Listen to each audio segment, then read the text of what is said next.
हाँ जी, good morning. जो live आ गया एक बार कमेंट कर दो।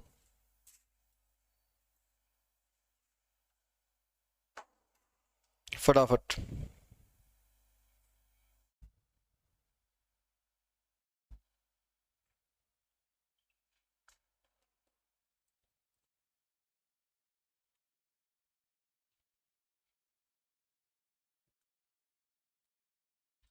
जो भी लाइव आ गया है कमेंट कर दो एक बार।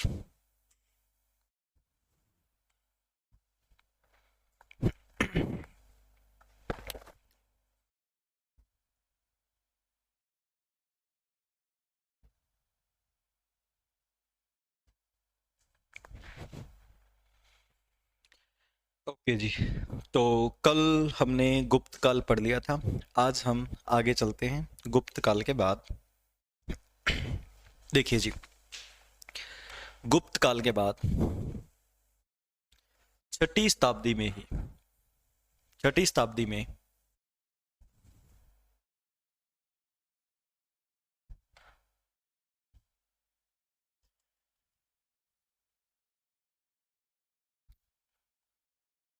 छठी शताब्दी में यानी 500 समथिंग में ही शुरू हो गया था पहले पुष्य भूति वंश, जिसे वर्धन वंश भी कहते हैं। पुष्यभूति वंश या फिर वर्धन वंश भी इसको कहते हैं।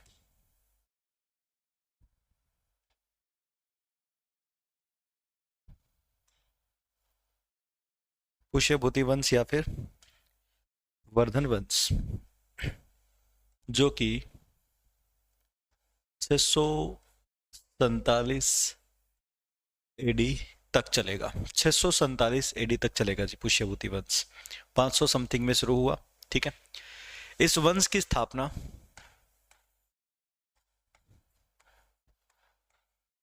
खुद पुष्यभूति ने की।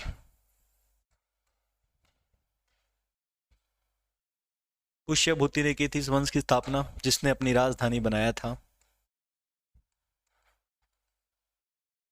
थानेसर को।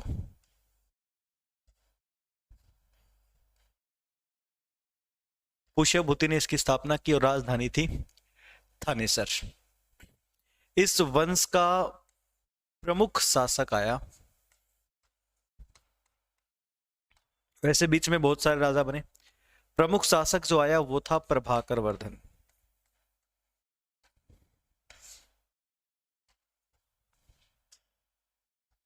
प्रभाकर वर्धन 580 से लेके 605 एडी तक राज किया प्रभाकर वर्धन ने। प्रभाकर वर्धन के दो बेटे थे। बड़े बेटे का नाम राज्यवर्धन, छोटे बेटे का नाम हर्षवर्धन। बेटी का नाम था राज्यश्री। बेटी का नाम था राज्यश्री, जिसका विवाह हो गया था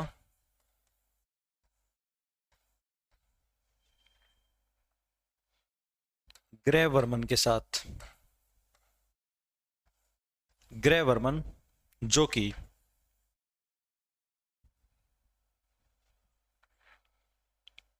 कन्नौज का शासक था।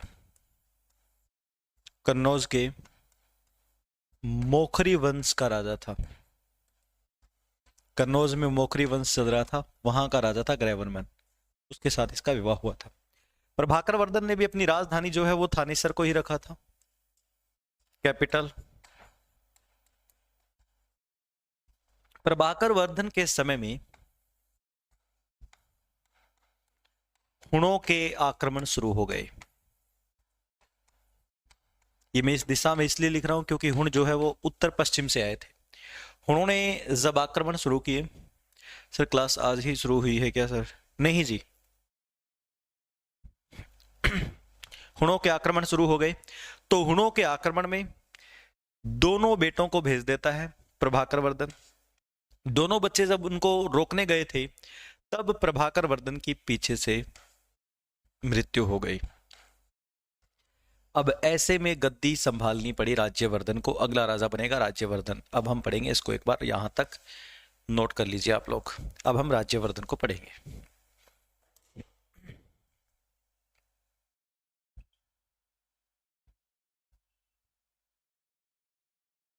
कर लो नोट।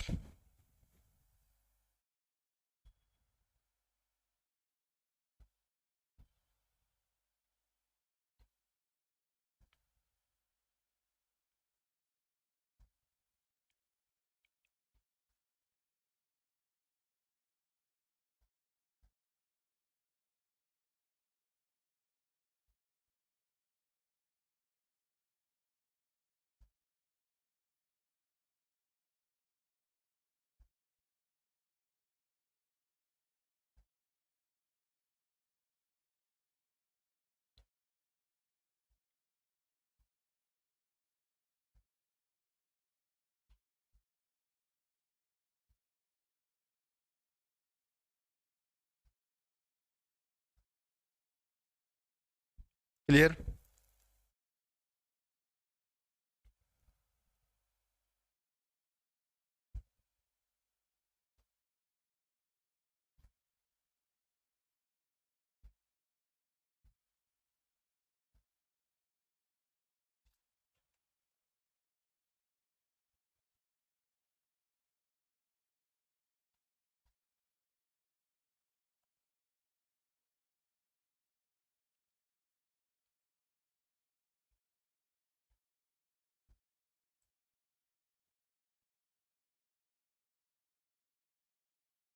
ठीक है,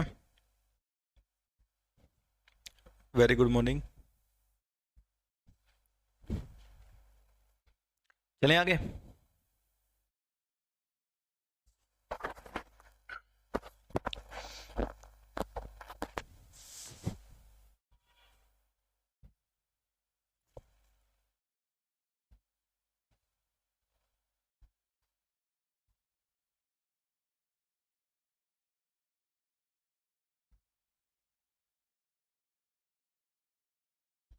चलिए जी आगे।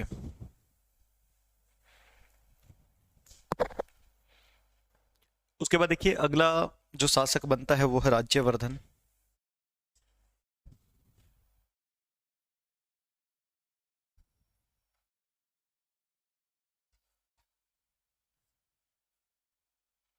राज्यवर्धन 605 से लेके 606, केवल एक साल तक इसने राज किया था। केवल एक साल तक। ठीक है, देखिए जी, राज्यवर्धन जब गद्दी पर बैठा उस वक्त क्या कहां पर चल रहा था, एक एक बात आपको ध्यान से समझनी है, बिल्कुल क्लियरली। एक ही बार में आपको सब कुछ क्लियर हो जाएगा अगर ध्यान से समझेंगे। राज्यवर्धन जब गद्दी पर बैठा उस वक्त यहां बंगाल में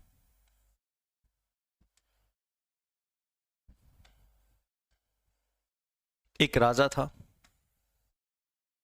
संसाक। बंगाल का राजा था संसाक, जो कि एक गौड़ शासक था। गौड़ शासक। उस समय यहां मालवा में देवगुप्त एक राजा था, देवगुप्त, जो कि ये दोनों दोस्त थे। थानेसर में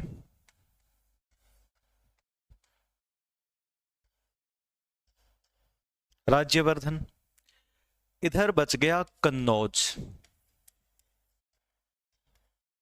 उस समय कन्नौज में था मोकरी वंश का राजा ग्रैवर्मन, जिसका विवाह हुआ था राज्यवर्धन की बहन राज्यश्री से। तो देखिए यहां पर सीन क्या होता है, जो एक मिनट,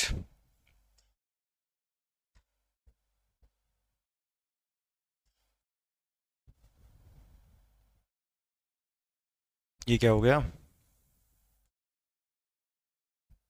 दोबारा बनाना पड़ेगा अब? बताओ। चलिए जी, एक बार फिर से देखिएगा।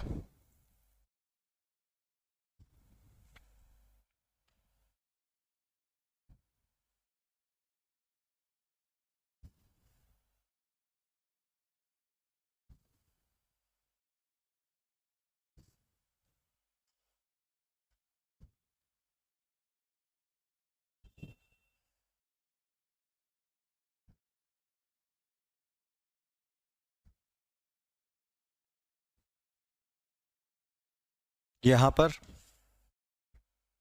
बंगाल में संसाक,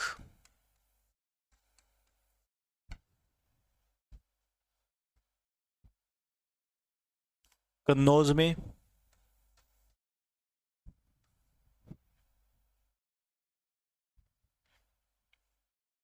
ग्रहवर्मन,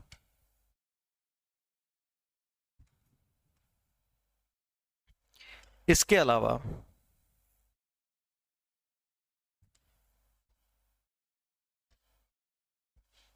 मालवा में यहां पर देवगुप्त, जो कि संसाक का दोस्त था, और थानेसर, थानेसर में था राज्यवर्धन। क्या आप लोगों को केवल इतनी बात समझ में आ गई कि क्यों, कौन कहां था उस वक्त, जो कि 605 से लेके 606 तक गद्दी संभालता है राज्यवर्धन? ठीक है, यहां तक एक बार आप लोग नोट कर लो फटाफट, तब तक मैं थोड़ी सी चाय पी लेता हूं।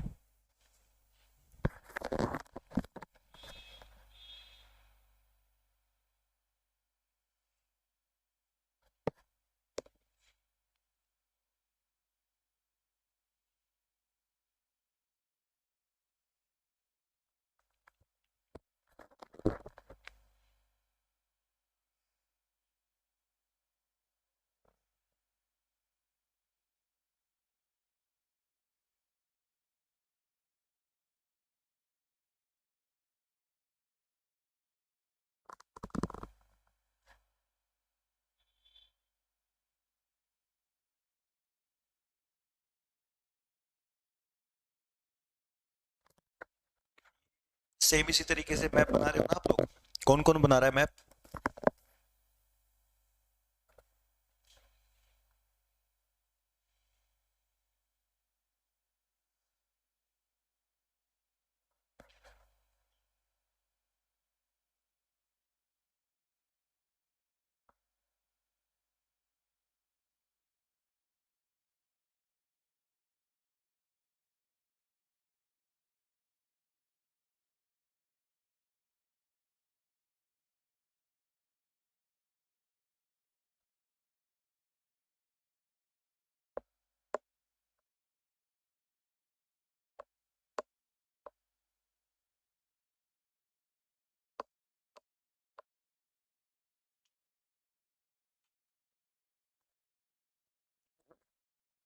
देखिए जी आगे, तो उस वक्त क्या होता है, सुनिएगा जी। सबसे पहले जो देवगुप्त है ना, वो संसाक का दोस्त है, और ये दोनों मिलकर के चाहते हैं कि कन्नौज के राजा को हम मार दें, ग्रहवर्मन को। तो सबसे पहले ऐसा ही कुछ होता है। 3 सीन यहां पर होंगे, ध्यान से सुना एक एक बात को। 3 सीन होंगे यहां पर। पहला सीन, देवगुप्त हमला करता है। देवगुप्त ने हमला किया कहां पर? कन्नौज पे। कन्नौज में कौन है जी? ग्रहवर्मन। इस हमले का रिजल्ट क्या रहेगा? हमले का रिजल्ट ये,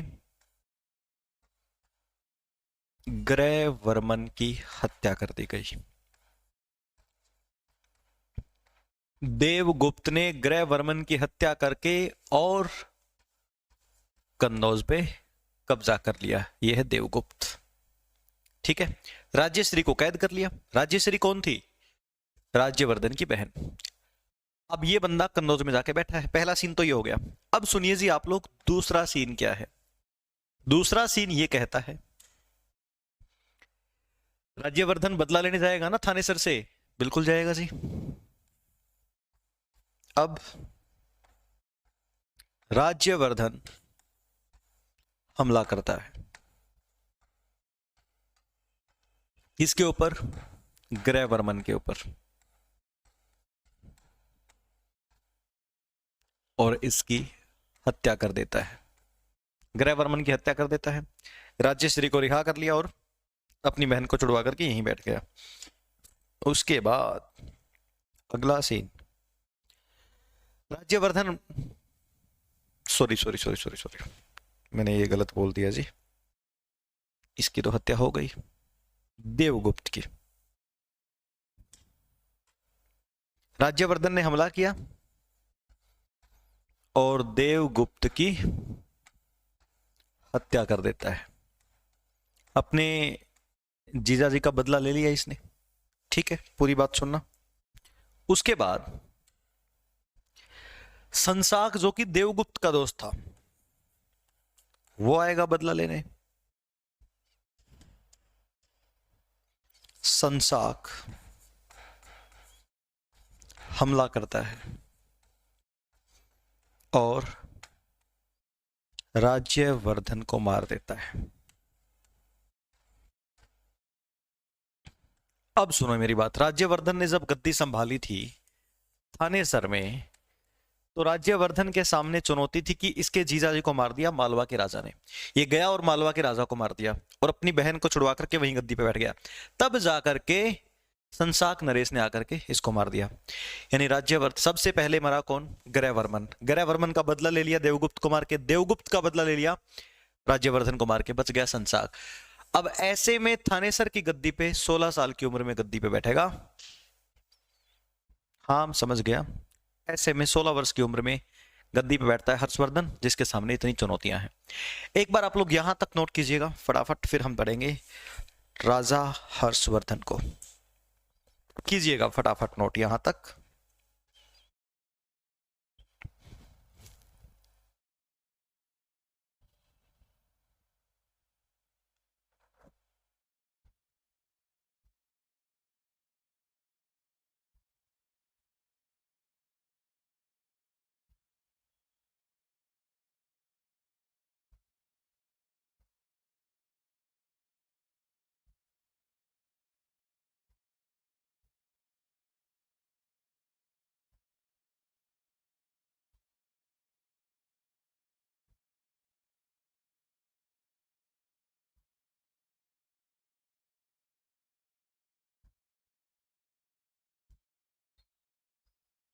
बताइए जी।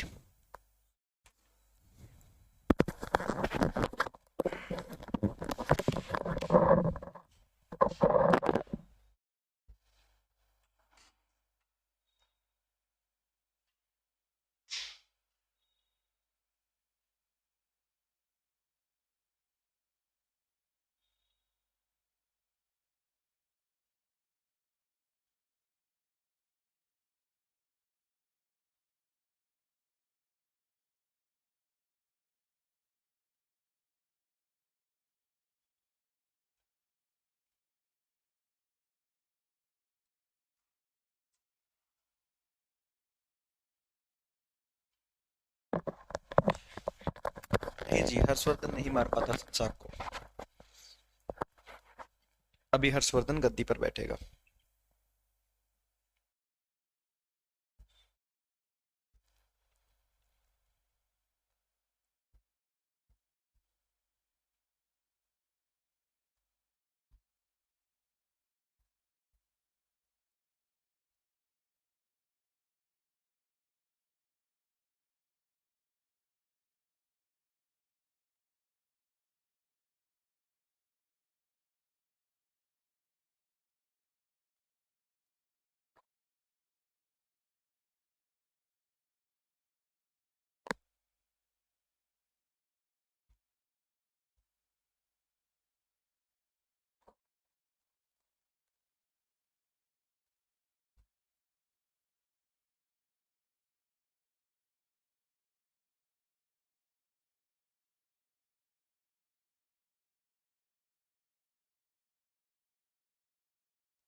सबसे पहले देवगुप्त ने हत्या कर दी ग्रहवर्मन की, बैठ गया वहीं जाके।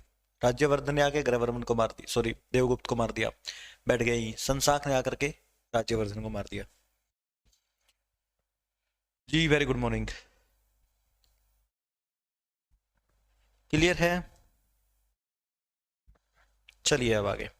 अब देखिए सर क्लास टाइम क्या है हिस्ट्री का? आज ये 10:30 बजे शुरू हुई है। अगले देखिए जी आप लोग, शासक बनता है राजा हर्षवर्धन।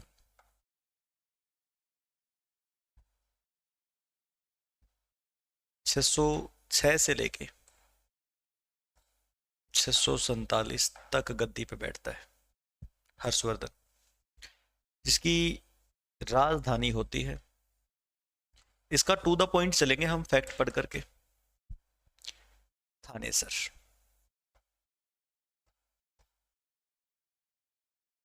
हर्षवर्धन धर्म जो मानता था, सनातन को मानता था, लेकिन बाद में बौद्ध धर्म अपना लिया था। बाद में इसने बौद्ध धर्म को अपनाया, सनातन को मानता था, बाद में बौद्ध धर्म को अपनाया था। ठीक है। हर्षवर्धन ने अपनी बहन को ढूंढा, बहन गुम हो गई थी, बहन की खोज करने के लिए सहायता ली थी दिवाकर की। दिवाकर की सहायता से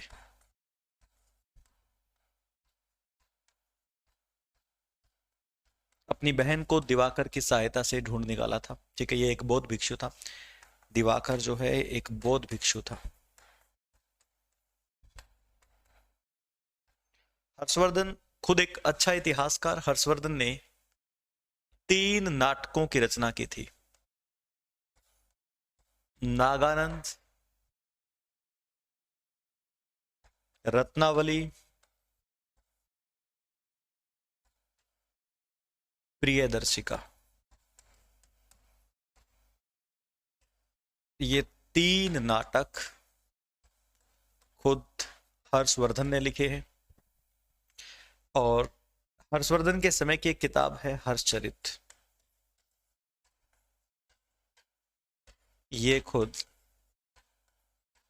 बाण भट्ट द्वारा लिखी गई है। हर्षचरित जो है इसकी रचना की थी बाण भट्ट ने। हर्षवर्धन के समय में 629 में चीनी यात्री हेनसांग भारत में आया था।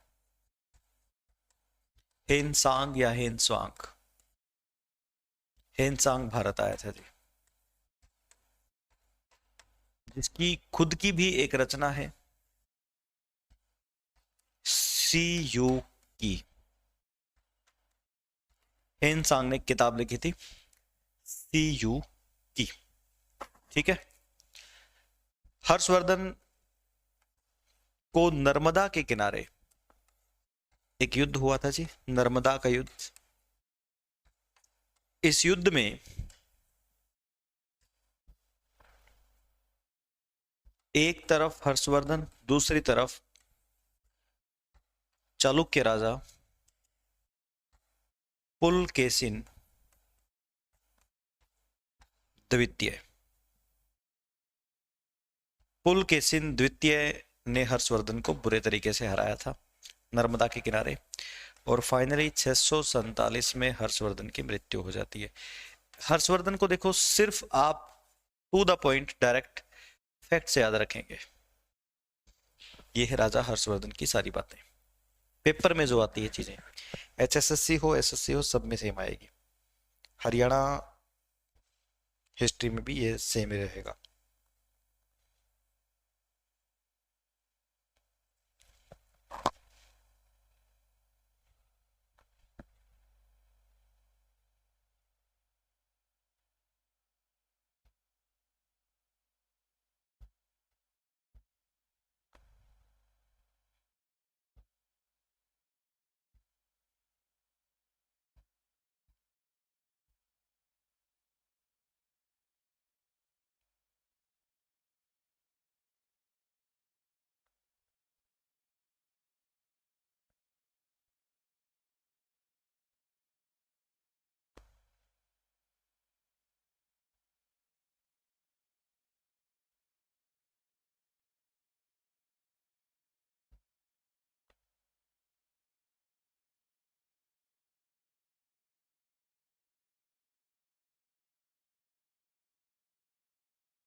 नर्मदा का युद्ध राजा हर्षवर्धन और पुलकेशिन द्वितीय के बीच हुआ था। पुलकेशिन द्वितीय ने राजा हर्षवर्धन को हराया था पूरी तरीके से। पुलकेशिन द्वितीय जो साउथ इंडिया का राजा था चालुक्य वंश का।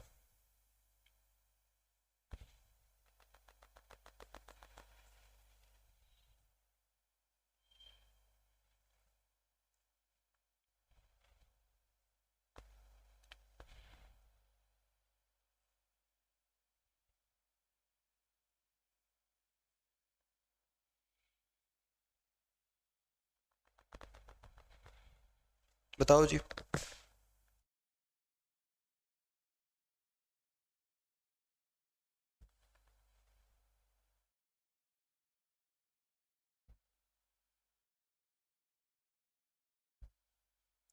इसी के साथ हमारी एंशियंट खत्म होती है। अच्छा ये बताओ, एंशियंट की मैंने कुछ किताबें लिखवा रखी क्या आप लोगों को, कुछ प्रमुख किताबें जो एंशियंट इंडिया में आती हैं।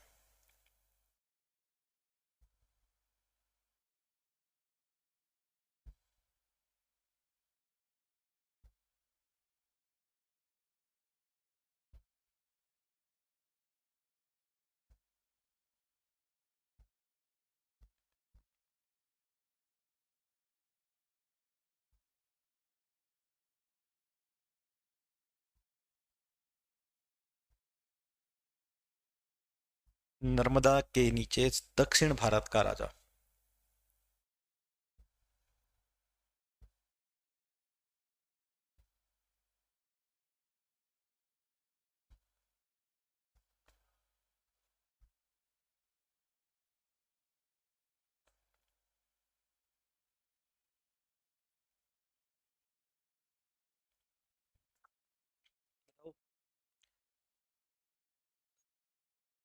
हर्षवर्धन की डेथ हो गई 647 में, ठीक है। और ये जो किताबें हैं, नाटक है 3, नागानंद, रत्नावली, प्रियदर्शिका, तीनों हर्षवर्धन ने लिखे हैं। लेकिन इसके जीवन पर आधारित हर्षचरित बाण भट्ट ने लिखी, उसके दरबारी कवि ने।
क्लियर जी।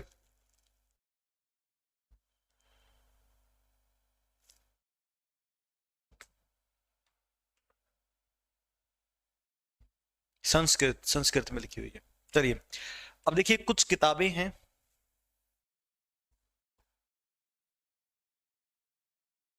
प्राचीन भारत की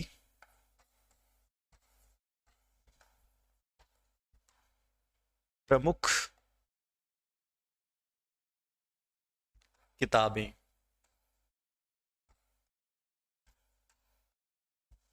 कुछ किताबें हैं प्राचीन भारत की, ठीक है जी। तो हम उनको कर लेते हैं डिस्कशन। जैसे एक किताब थी इंडिका,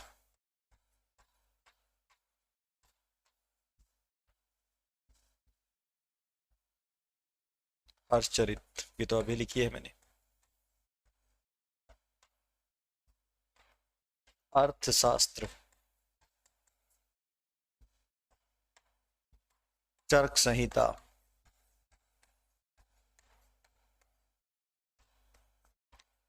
सुश्रुत संहिता,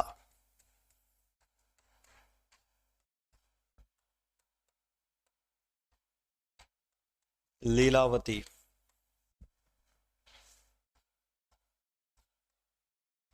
रामचरितमानस,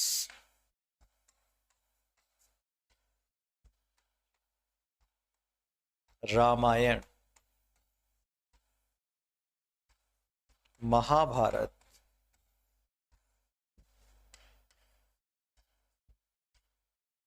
उत्तर रामचरितमानस।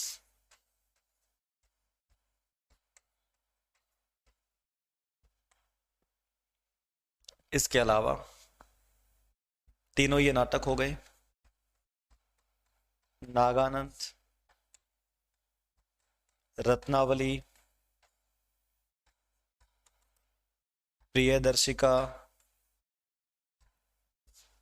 इसके अलावा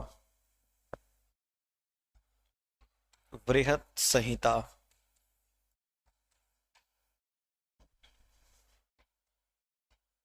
रघुवंशम, मेघदूत,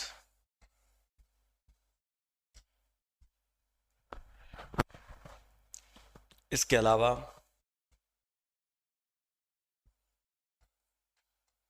आर्यभट्टम। ये कुछ किताबें हैं जो कि एंशियंट इंडिया में लिखी हुई है। चलिए जी, क्लास लेट दिखाई दे रही है क्या आप लोगों को? लेट चल रहा है क्या सब कुछ? चलिए जी, तो देखिए इन किताबों के राइटर इंडिका लिखी मैगस्थनीज ने, पेपर में डायरेक्ट पूछी जाने वाली चीजें हैं। अगर पहले भी लिख रखी है तो दोबारा लिख लो एक बार, सारी एक साथ हो जाएगी। हर्षचरित लिखी बाण भट्ट ने। अर्थशास्त्र लिखी चाणक्य ने। चरक संहिता लिखी डॉक्टर चरक ने। सुश्रुत संहिता लिखी सुश्रुत ने। लीलावती लिखी भास्कराचार्य ने।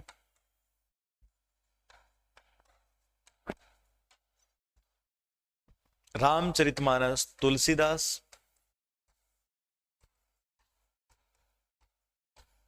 रामायण महर्षि वाल्मीकि। महाभारत वेदव्यास। उत्तर रामचरितमानस भवभूति। नागानंद रत्नावली प्रियदर्शिका हर्षवर्धन। बृहत संहिता वराह मिहिर।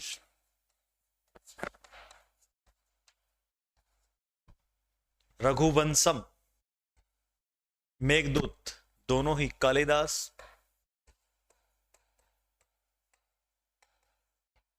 और आर्यभट्टम आर्यभट्ट। करो जी।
बताइए जी।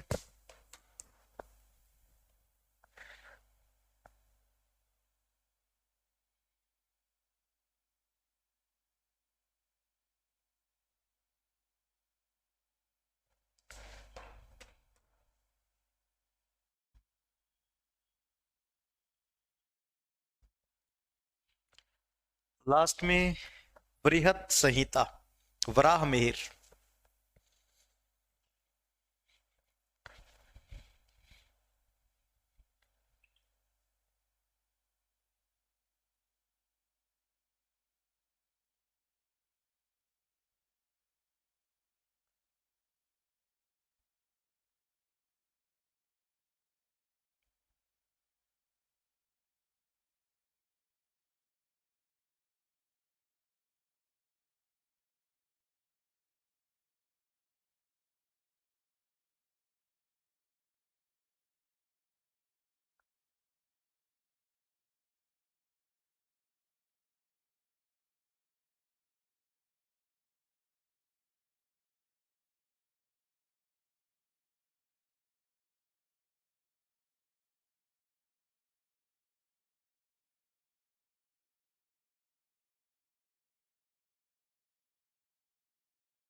आर्यभट्ट की है, आर्यभट्टम, आर्यभट्टम।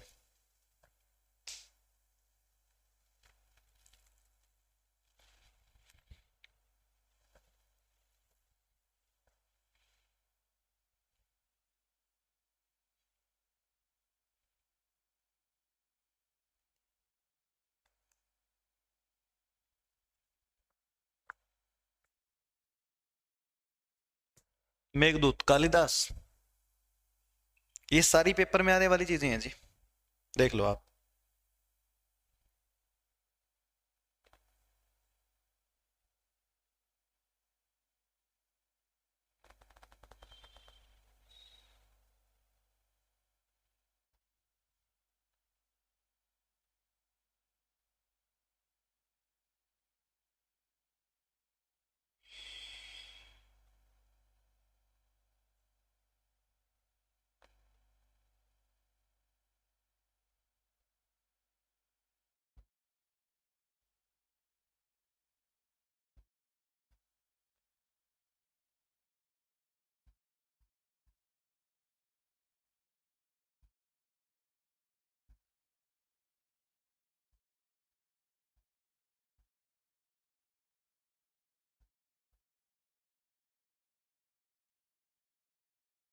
ठीक है जी, तो ठीक है, हमारा एक पार्ट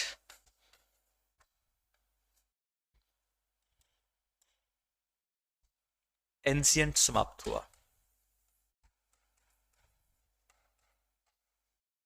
कंप्लीट।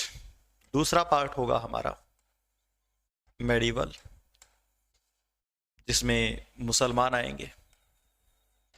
और तीसरा पार्ट होगा हमारा मॉडर्न